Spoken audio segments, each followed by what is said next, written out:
आम्ही उठल्यापासून सकाळी रामराम म्हणतो. आता तर लोक रामराम म्हणायला तयार नाहीत, तोंड बघायला येत. रामराम कोण कोणाला म्हणावं इथून ठरलेलं आहे. अरे काय घेऊन जाणार आहो माय बाप हो. मी सांगतो तुम्हाला, कोण कोणाला किती वेळेस रामराम केलंय एवढं सुद्धा लक्षात ठेवायला लोक आता. म्हणजे मी त्याला 4 वेळेस रामराम केलो, पण ते मला एकदाही केलं नाही. बस भाऊ पोहोचला तू. अरे रामराम करणं हे त्या पुढच्यासाठी नाही.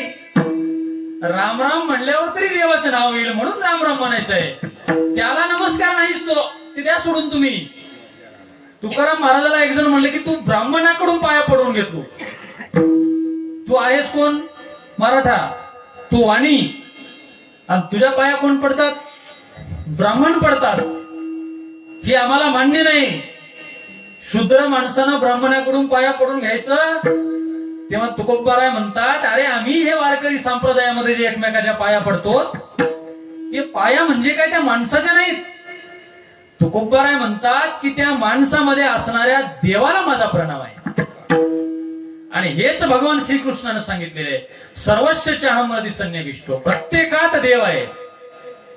आणि मला मला मला सांगा, माझ्यासारख्या 30-32 वर्षाच्या मुलाच्या एखादा 70 वर्षाचा अनुभवी माणूस जर पाया पडत असेल तर तो माझे आहेत का?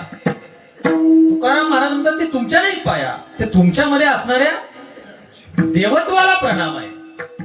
आणि म्हणून हा अहंकार गळून गेला पाहिजे, तेव्हा आपलं जीवन सुंदर झाल्याशिवाय राहत